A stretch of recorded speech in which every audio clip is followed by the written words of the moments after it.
Hello, जय हिंद साथियों। मैं हूं विकास। आप सबका स्वागत है आप सबके YouTube channel teach TET India में।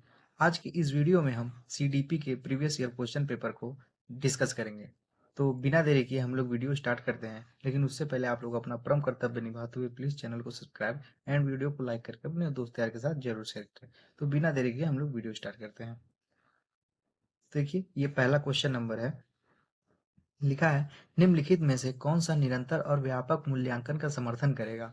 ऑप्शन 1 सर्वश्रेष्ठ कार पोर्टफोलियो, ऑप्शन 2 वृद्धि और अधिगम प्रगति पोर्टफोलियो, ऑप्शन 3 मानकीकृत उपलब्धि परीक्षण, ऑप्शन 4 मानकीकृत बुद्धि परीक्षण। तो इसका सही आंसर हो जाएगा ऑप्शन नंबर 2। अब हम लोग आते हैं क्वेश्चन नंबर 2 पे। इस पे लिखा है, शिक्षकों को बच्चों के साथ काम करते समय लगातार अपने स्वयं के दृष्टिकोण और पूर्वग्रहों की जांच करनी चाहिए। कारण क्या है? समस्या समाधान प्रक्रिया प्रक्रियात्मक स्थिरता में बाधित है। तो देखिए, इसका सही ऑप्शन आंसर हो जाएगा ऑप्शन नंबर 2। अब हम लोग आते हैं क्वेश्चन नंबर 3 पे। गणित में अपने खराब अंकों के बारे में बात करते हुए अभी कहता है, मुझे अंकों की समझ नहीं है। अभी अपने प्रदर्शन का कारण किसको ठहरा रहा है? ऑप्शन 1 किस्मत को, ऑप्शन 2 कार्य कठिनाई, ऑप्शन 2 कोशिश की कमी, ऑप्शन 4 योग्यता के अभाव। तो देखिए, इसका सही आंसर हो जाएगा ऑप्शन नंबर 4। अब हम लोग आते हैं क्वेश्चन नंबर 4 पे। लिखा है, लेव वागोस्की के सिद्धांत के अनुसार छात्रों के सीखने के अनुभव को बेहतर बनाने के लिए निम्नलिखित में से कौन सा एक अनुशासित दृष्टिकोण है? ऑप्शन 1 छात्रों को ऐसा काम प्रदान करना जो उनकी समझ के वर्ण स्तर से पूरी तरह असंबंधित हो।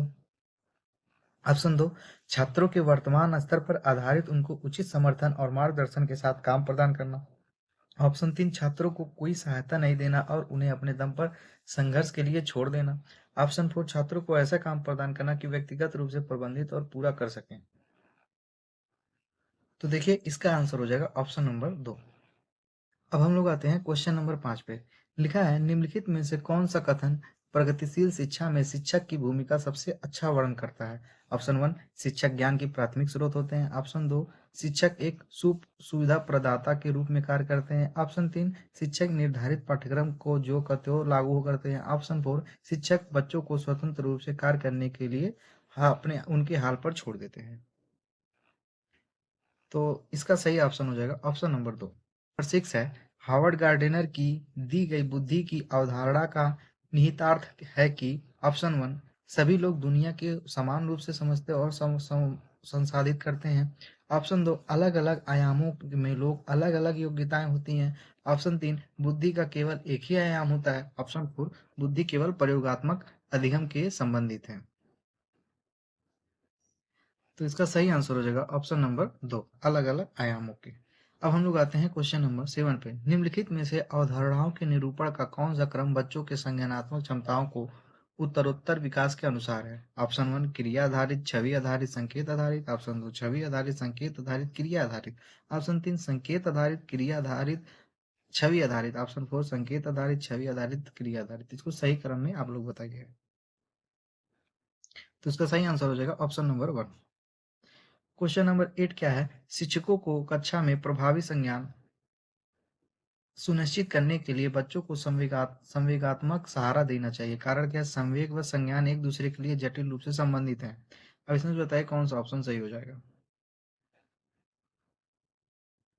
इसका सही आंसर है ऑप्शन नंबर 1। क्वेश्चन नंबर 9 है, विकास के संदर्भ में निम्नलिखित में से कौन सा कथन सही है? ऑप्शन 1 विकास एक असतत प्रक्रिया है, ऑप्शन 2 विकास चक्रीय तरीके से होता है, रैखिक नहीं, ऑप्शन 3 विकास विशिष्ट और सामान्य की ओर बढ़ता है, ऑप्शन 4 विकास विभिन्न पहलुओं को एक दूसरे से स्वतंत्र होते हैं। तो इसका सही आंसर हो जाएगा ऑप्शन नंबर 2। क्वेश्चन नंबर 10, लेव वागोस्की के अनुसार बच्चे अपने स्वयं के व्यवहार को किस प्रकार नियमित करते हैं? ऑप्शन 1 अनुकूलन प्रक्रिया द्वारा, ऑप्शन 2 आत्मवाक के प्रयोग द्वारा, ऑप्शन 3 संतुलीकरण की प्रक्रिया के द्वारा, ऑप्शन 4 खुद को पुनर्बन के उपयोग द्वारा।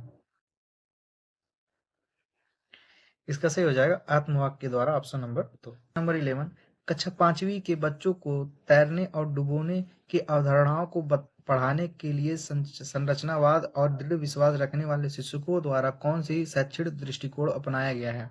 ऑप्शन 1 व्याख्यान विधि, ऑप्शन 2 वीडियो दिखाना, ऑप्शन 2 पावर पॉइंट प्रस्तुतिकरण, ऑप्शन 4 निर्देशित खोज।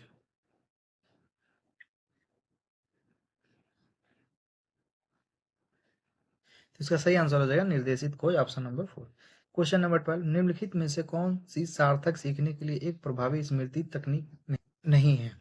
ऑप्शन 1 रटने व दोहराव, ऑप्शन 2 स्मृति सहायक विधियां, ऑप्शन 3 संकलन चित्रण, ऑप्शन 4 विस्तृत दोहराव। तो इसका सही आंसर हो जाएगा रटने व दोहराव। अब हम आते हैं क्वेश्चन नंबर 13 पे, निम्नलिखित में से कौन एक अच्छी तरह तैयार आलोचनात्मक सोच वाले प्रश्न की विशेषता नहीं है? ऑप्शन 1 यह खुला प्रश्न और कई उत्तरों को प्रस्तुत करने के लिए अनुमति देता है। यह मुख्य रूप से तथ्यात्मक जानकारी पर आधारित है। इसमें सूचना और विश्लेषण के मूल्यांकन आवश्यकता होती है।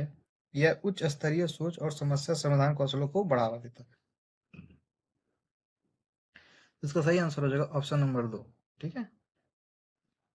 Question number 14 assertion and reason का है, विविध संस्कृतियां पृष्ठभूमि से छात्रों को जरूरतों को पूरा करने के लिए कक्षा शिक्षण के संस्कार 14 है एजर्सन एंड रीजन का है। अभिकथन क्या है? विविध सांस्कृतिक पृष्ठभूमि से छात्रों को की जरूरतों को पूरा करने के लिए कक्षा शिक्षण को सांस्कृतिक रूप से उत्तरदायी होना चाहिए। कारण क्या? कक्षा में समता केवल मानकीकृत पाठ्यचर्या व आकलन के द्वारा निश्चित की जाती है। अब इसका बताइए सही ऑप्शन कौन सा हो जाएगा? तो उसका सही आंसर हो जाएगा ऑप्शन नंबर 3। अब हम आते हैं क्वेश्चन नंबर 15 पे, जागृति को पता चल गया है कि उसका कुत्ता रस्टी एक गोल्डन रिट्रीवर है। जब वह एक और कुत्ते को देखती है जो रस्टी जैसा दिखता है लेकिन एक अलग नस्ल का है तो वह उसे भी कुत्ता समझती है। जीन पियाजे के संज्ञानात्मक विकास के सिद्धांत के अनुसार यह किस अवधारणा को प्रदर्शित करती है? तो इसका सही आंसर हो जाएगा समायोजन, जिसको कहते हैं एसिमिलेशन। क्वेश्चन नंबर 16 पे, आनुवंशिकता पूरी तरह एक व्यक्ति के की डैश का निर्धारण करती है। Option 1 sex, option 3 gender, option 4 शैक्षिक सफलता, ऑप्शन 4 सीखने की शैली। तो इसका सही आंसर हो जाएगा ऑप्शन नंबर 1 केवल सेक्स। अब हम लोग आते हैं क्वेश्चन नंबर 17 पे। अभिकथन है, शिक्षकों को कक्षा में प्रश्न पूछने पर ध्यान देना चाहिए और निर्देश देने के बजाय उन्हें प्रश्न पूछने के लिए प्रोत्साहित करना चाहिए। कारण क्या है? बाल केंद्रित शिक्षा शास्त्र का अर्थ है कि बच्चे कक्षा की आवाज को महत्व देना और उनकी प्रभावकीयता को सुनिश्चित करना। इसका सही आंसर हो जाएगा ऑप्शन नंबर 1 ए और आर सही है। ए आर की सही व्याख्या करता है। क्वेश्चन नंबर 18 क्या है? दोहराव व बारंबारता किए जाने वाले व्यवहार किसकी विशिष्ट पहचान है? ऑप्शन 1 स्वैलिन क्रम विकार, ऑप्शन 2 अधिगमात्मक विकलांगता की, ऑप्शन 3 ध्यान न्यूनतम क्रियाशीलता विकार की, ऑप्शन 4 मस्तिष्क पक्षाघात की। इसका सही आंसर हो जाएगा ऑप्शन नंबर 1। क्वेश्चन नंबर 19 क्या है? शिक्षार्थी अधिगम प्रक्रिया में व्यस्त और सक्रिय रूप से शामिल महसूस करते हैं जब ऑप्शन क्या है? ऑप्शन 1 गतिविधियों उनके संदर्भ में संबंधित होती हैं, ऑप्शन 2 अधिगम का बल दोहराव व रटने पर होता है, ऑप्शन 2 शिक्षार्थियों और सामाजिक भावनात्मक आवश्यकताओं को अपेक्षा, ऑप्शन 4 उनके पूर्व ज्ञान को पृथक किया जाता है और नकारा जाता है। तो देखिए इसका सही आंसर हो जाएगा ऑप्शन नंबर 1। क्वेश्चन नंबर 20, आमतौर पर सीखने की अक्षमता या कठिनाई वाले बच्चों में ऑप्शन 1 नज़र कमजोर होने के कारण पढ़ने में परेशानी होती है, ऑप्शन 2 अपनी भावनाओं को नियंत्रित करने में समस्या होती है, ऑप्शन 4 एक जैसे दिखने वाले अक्षर और वर्ण को लेकर भ्रम होते हैं, ऑप्शन 4 मानक बुद्धि परीक्षण में माध्यम की निदामित और बहुत कम बुद्धि लब्धि होती है। तो इसका सही आंसर हो जाएगा ऑप्शन नंबर 3। अब हम लोग आते हैं क्वेश्चन नंबर 21 पे। लिखा है, ऐसे बच्चे जिन्हें बहुत कम उम्र में गंभीर मानव सामाजिक अभाव का अनुभव होता है, आमतौर पर उनके विकास में देरी या बाधा उत्पन्न होती है और पुनर्वास के बावजूद विकास के कुछ क्षेत्रों में सुधार अनुस्थित होने की संभावना है। ये अवधि जिसमें विकास पर्यावरण समर्थन से महत्वपूर्ण रूप से प्रभावित होता है वो डैश कहलाता है। ऑप्शन 1 निगमात्मक अवधि, ऑप्शन 2 सहज काल, ऑप्शन 3 मूल काल, ऑप्शन 4 संवेदनशील अवधि। तो देखिए इसका सही आंसर हो जाएगा ऑप्शन नंबर 4 संवेदनशील अवधि। अब हम लोग आते हैं क्वेश्चन नंबर 22 पे। लिखा है, विभिन्न जेंडर के व्यवहार के बारे में पूर्व कल्पित सामान्यीकरण क्या कहलाता है? ऑप्शन 1 जेंडर रूढ़वादी, ऑप्शन 2 जेंडर भेदभाव, ऑप्शन 2 जेंडर पहचान, ऑप्शन 4 जेंडर प्रारूप। इसका सही आंसर हो जाएगा जेंडर रूढ़वादी, जिसको कहते हैं जेंडर स्टेरियोटाइप। अब हम लोग आते हैं क्वेश्चन नंबर 23 पे। एक समावेशी कक्षा में ऑप्शन 1 विशेष बच्चे हमेशा अपने पाठ्यक्रम पर काम करते हैं। ऑप्शन 2 सभी बच्चे की कक्षा की गतिविधियों तक पहुँच है और वे कक्षा की क्रिया में शामिल हैं। ऑप्शन 3 विशेष बच्चों की ज़रूरतमंदों और आश्रितों के रूप में देखा जाता है। ऑप्शन 4 सभी बच्चे अपने समान पाठ्यचर्या का पालन करते हैं और सभी शिक्षार्थी उनके लिए समान शिक्षा शास्त्र अपनाया जाता है। तो देखिए इसका सही आंसर हो जाएगा ऑप्शन नंबर 2। अब हम लोग आते हैं क्वेश्चन नंबर 24 पे। आलोचनात्मक सोच वाले प्रश्न पूछने पर प्राथमिक उद्देश्य क्या है? ऑप्शन 1 छात्रों को प्रक्रियात्मक ज्ञान विकसित करने में सक्षम बनाना। ऑप्शन 2 छात्रों के ज्ञान और समझ कौशल का आकलन करने के लिए। ऑप्शन 3 उच्च स्तरीय सोच और समस्या समाधान कौशल को बढ़ावा देना। ऑप्शन 4 छात्रों को जानकारी याद कर रखने के लिए प्रोत्साहित करना। तो देखिए इसका सही आंसर हो जाएगा ऑप्शन नंबर 3। अब हम लोग आते हैं क्वेश्चन नंबर 25 पे। लिखा है सामाजिक रचनावादियों के अनुसार अधिगम की प्रक्रिया के बारे में निम्नलिखित में से कौन सा कथन सही है? ऑप्शन 1 अधिगम एक व्यक्तिवादी प्रक्रिया है जो अलगाव में होता है। ऑप्शन 2 अधिगम केवल कक्षा या औपचारिक शैक्षिक विन्यास में होता है। ऑप्शन 3 अधिगम एक निष्क्रिय प्रक्रिया है जो केवल अवलोकन के माध्यम से होता है। ऑप्शन 4 अधिगम अर्थ निर्माण की एक सामाजिक प्रक्रिया है। तो देखिए इसका सही आंसर हो जाएगा option number 4। Number 26 assertion and reason का है। जबकि कुछ बच्चे 12 महीने की उम्र में बड़बड़ाना और 2 शब्द की वाक्य बोलना शुरू कर देते हैं, अन्य 20 महीने की उम्र तक ऐसा नहीं कर पाते। कारण क्या है? विकासात्मक प्रतिमान केवल सांकेतिक और व्यक्तिगत बच्चों का विकास काफी भिन्न हो सकता है। इसका सही ऑप्शन क्या होगा? ऑप्शन 1 2 3 4 कौन सा? तो देखिए इसका सही आंसर हो जाएगा ऑप्शन नंबर 1। अब हम लोग आते हैं क्वेश्चन नंबर 27 पे। बच्चे की लंबाई और वजन में वृद्धि उसका उदाहरण है। ऑप्शन 1 मात्रात्मक परिवर्तन। ऑप्शन 2 गुणात्मक परिवर्तन। ऑप्शन 3 भावनात्मक परिवर्तन। ऑप्शन 4 संज्ञानात्मक परिवर्तन।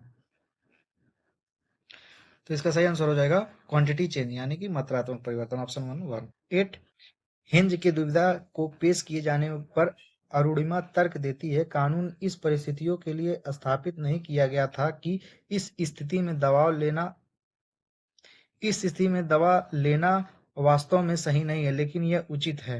लॉरेंस कोलबर्ग के सिद्धांत के अनुसार अरुणिमा नैतिक विकास की कौन सी अवस्था है?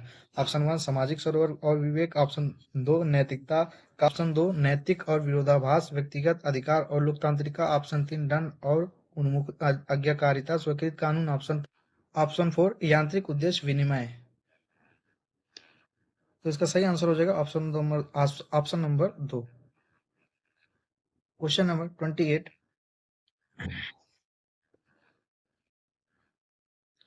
क्वेश्चन नंबर 28 लिखा है प्रभावशाली बच्चों के संदर्भ में निम्नलिखित में से कौन सा सही है?